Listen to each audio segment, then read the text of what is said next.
What's going on, guys? Alex here with N14 EDC, and today I'm ready to do my full review on quite possibly my favorite QSP knife ever, the QSP Capybara. Now, this is a knife that is in via the Apex passaround group, so huge shout out to them over there. David over at Blade Manor, who runs the Apex group, for always providing good, really cool EDC knives for us to check out. And yeah, this was, I saw was being tossed in with like a big other group of QSP knives. And I really, had not really learned much about this knife when I saw it. So I figured, oh, that'd be cool. Honestly, the fat carbon or carbon fiber drew me in because I'm a huge fan of like Nebula fat carbon. And yeah, it has not disappointed, guys. It is a really quirky, little funky, great EDC knife. I'm a big fan of it.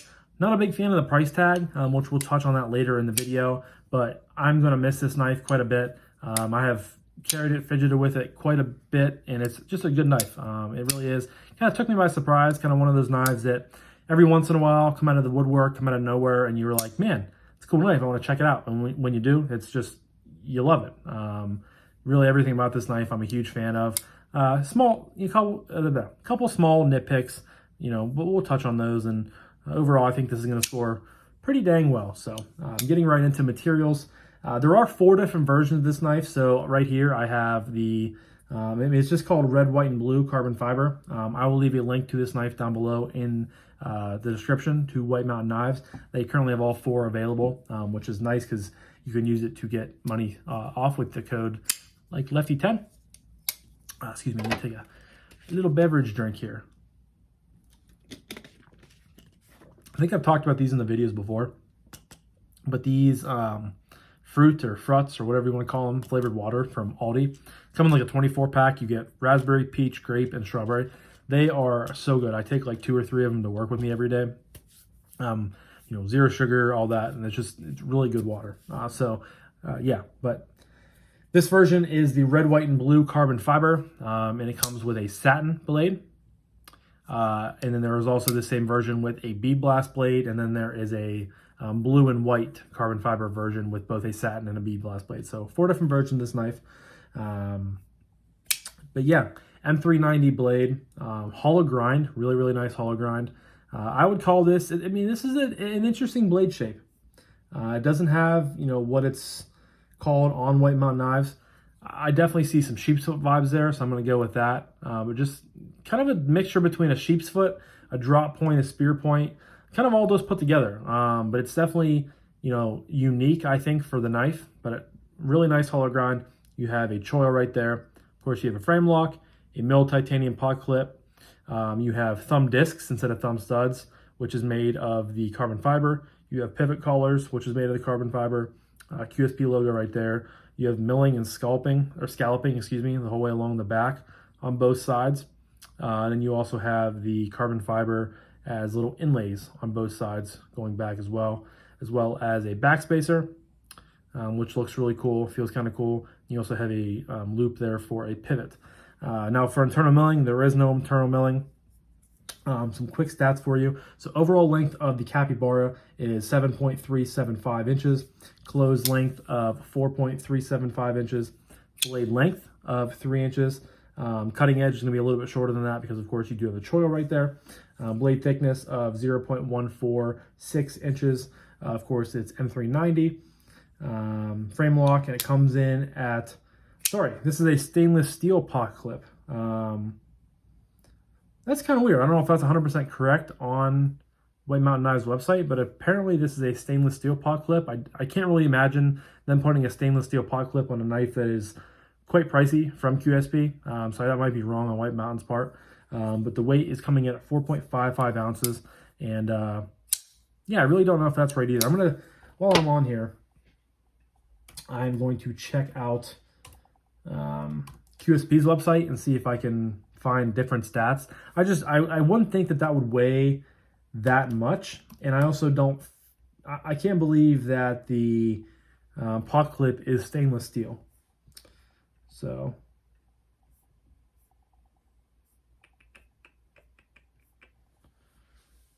no, all right, so that is right. Okay, so one is right, one is wrong. So the net weight is 4.55 ounces, so that is correct. But it is a titanium clip. They probably should change it on White Mountain Knives. that just didn't seem right to me, because titanium knife with, you know, carbon fiber and everything like that, you're not going to put a stainless steel clip on that. So I'm glad I could clear the air on that one. But yeah, so materials, I mean, really cool carbon fiber, M390, super dope blade, great titanium frame lock, getting a 5 out of 5. So next up is aesthetic. And I'm a big fan of this. Honestly, I love the way the handle flows. I know, to me at least, the carbon fiber kind of throws me for a loop. It doesn't really, it's almost like it kind of breaks up the knife to me, especially these big backspacers right back here. But don't get me wrong, I love, again, Nebula fat carbon, but this is just red, white, and blue carbon fiber, but pretty, oh, my nose is itchy, pretty close to the same thing. It just throws me for a loop, because it's like, I wish it was a full titanium frame, and then maybe they put like carbon fiber inlays or something like that. But I think the knife looks really good from an aesthetic standpoint. The blade just kind of flows really nice with the handle. But yeah, I mean, I can't give it a 5, just because, like I said, this is kind of throwing me for a loop. And I'm not a huge fan of thumb discs. I really wish thumb studs would have been put on there. And again, these are just small, you know, aesthetically pleasing nitpicks. But for that, I'm going to give it a 4.5. I would love in the future for them to come out with a full titanium frame lock instead of having anything on here. I think that would sell really well. But next up is action. And you have a flipper tab up top here. Of course, you have the thumb discs. Excuse me, I almost said thumb studs. So a couple different ways to deploy the knife. And this detent is very stout. You have sort of a chody sort of flipper tab back here, but flies right out. Push button works really well. You also can do the light switch. And of course, you have the thumb flick. What works best for me is kind of landing, it's weird. So for middle finger flick, I land, well, all right, so thumb flick, I kind of land right on the middle of it, the palm of my thumb.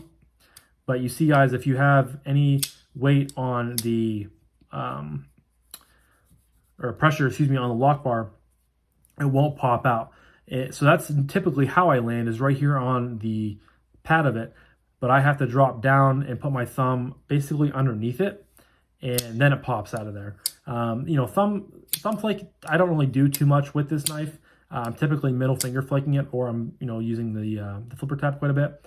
And then same with the reverse flick, kind of just get the palm of your thumb down underneath it, and it pops right out. But the detent, I mean, you have to really, your fingers will be kind of tired after you flick this for a while, especially when you first get it in, because it is a very, probably one of the stouter detents I've handled in a while. But it's really nice for all deployment methods. Sometimes when you get multiple ways of deploying the knife, the detent tends to favor one or the other, but all things considered, it works very, very well for the flipper tab, for the thumb discs. I just really wish it was thumb studs. I don't really like thumb discs. You know, they work at times, but I really don't like them that often. They just, thumb studs are so much better in my opinion. So for that reason, I'm going to give it, you know, for the thumb discs issue, excuse me, I'm going to give it a 4.5 as well, but very, very close to being up in those 5s. Just, you know, give me thumb studs instead of thumb discs, and I think we're talking 5s here. So next up is acoustics.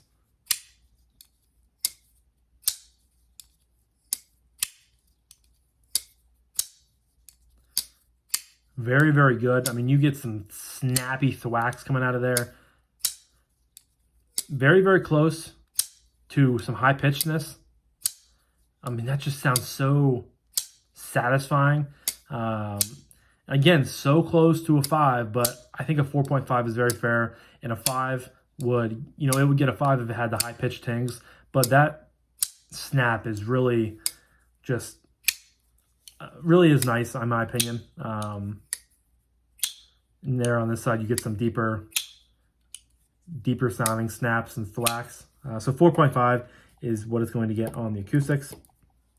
Next up is ergos. Ergos are getting a 5. This thing is super duper comfortable. You have jimping up top here. You know, you have a pretty small knife overall. I think it was like, let me check here.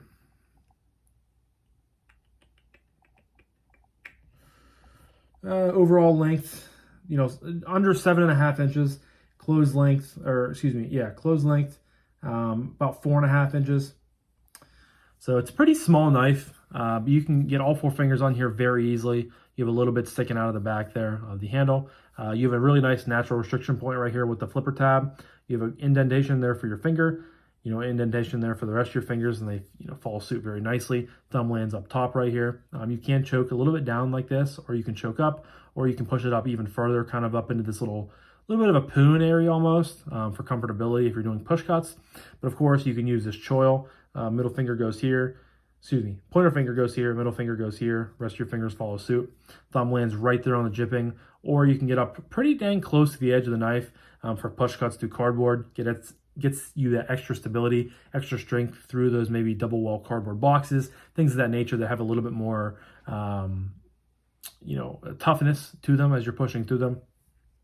But this thing just melts into your hand, choked up, choked back, no matter how you want to slice it. The titanium, is all nicely rounded in the right areas. The pot clip is a milk clip, so you really, can't feel it at all.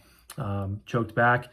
You can feel it a little bit choked back if you squeeze the knife really, really hard, but choked up, you get even farther up off that clip, and it makes for a very, very good ergonomic experience when you're dealing with the QSP Capybara. You can do it in reverse, hammer, saber. You can even switch it around. Probably not the best because it's pretty skinny back here and you really don't have too much to grab onto if you have to use it in a knife fight. But hopefully you don't have to use the Capybara in a knife fight. So yeah, easy 5 out of the ergo department. Next up is carry. And this clip, it looks decent from a from an aesthetic standpoint, but from a functionality standpoint, while it may work, good, or it may, work fine as an actual clip, I really just don't like having that much taken about in my pocket. I think, you really guess I can't move it over too far because of the inlay right here. Excuse me, my loss of train of thought. So I really guess I can't really complain too much, I guess, but it's just a nitpick that it's also a little bit tight going over pants pockets. But once it's down in there, you have jimping right up here that you are just going to bounce right off of. And you also have a flipper tab down here. The aggressive, excuse me, I cannot talk today, guys. I apologize. The jimping is not overly aggressive, but it is a little bit kind of a stout, stocky, sort of chodish flipper tab. So if you're down in getting anything, you have, a little bit of risk of catching your hand on it and pulling it up out of there when, you're getting change, chapstick, things like that floating around your pocket. I had no issues with it. But I just really don't like that it sticks up out of the pocket that far, and the clip is a little bit tight. So it's not the best carry in my opinion. It carries fine for what it is, but I just can't really justify giving it a 5 when I'm not like in love with how this knife carries. It doesn't carry bad. I don't hate it. I just don't love it. So I think a 4 is very, very adequate there. And then finally, that brings me to my final category of price point / value and what I recommend this knife. Now, let me say this before we even get into the price tag and, value, because I don't think it's a great value. But if you like, the style of this knife and you don't mind the price, absolutely get it. I am a really big fan of the Capybara. I would love to see this in more of a budget version someday with some 14C28N, maybe micarta, maybe a liner lock, or even, like I said, a full tie frame lock, or maybe switching these sort of backspacer inlays into actual inlays in the scale. I really like the model itself, so hopefully there are different variations in the future, maybe leaning towards that budget version. Even some micarta, some Ultim, even an aluminum scaled version of this would be really cool. So maybe QSP will take people's, hopefully there's some other people like me that are, asking for budget versions of this, and take it with a grain of salt, and maybe make some moves like that. But if you guys like the way this knife looks and you don't mind spending the money, I think you're going to love this knife.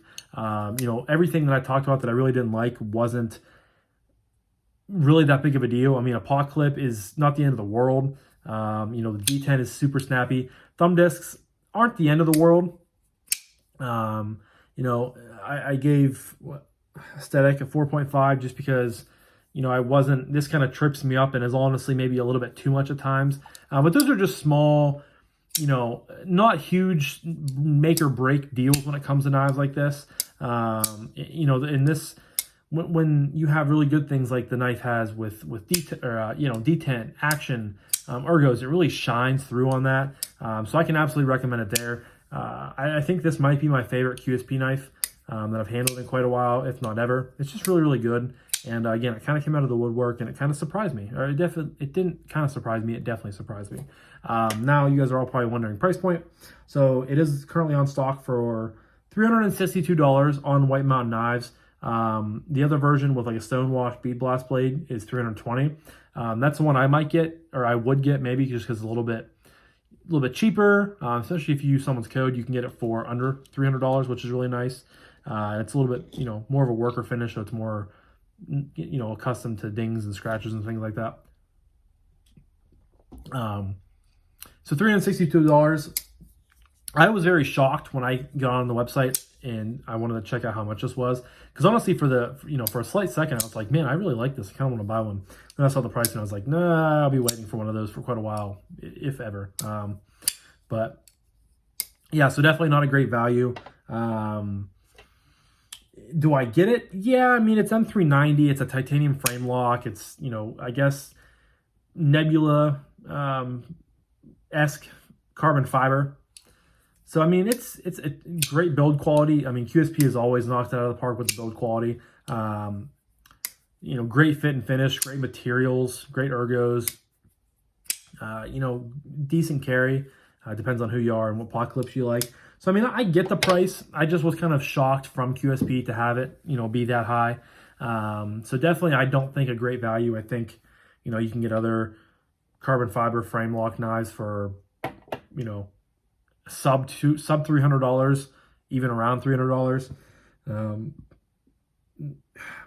I really don't know how to go about. I mean, it's not a great value. It's not. The price is, I think, a little bit high. I don't know, 3.5 or 4. I don't know. I'm gonna go 4 just because I do like the knife. I think it's a great knife, and I kind of get it, but I kind of don't at the same time. If that makes sense to you guys. So let me add this up real quick. 1, 2.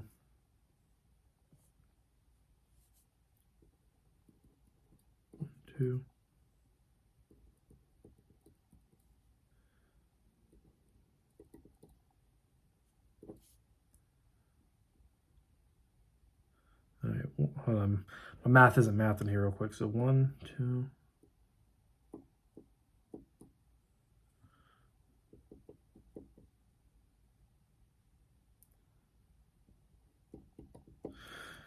Alrighty, guys. So I'm actually a little bit surprised by this. I figured it would kind of land in that fantastic category, which is 32.5 to 34.5. But it's coming in at 31.5, which lands it in the great category.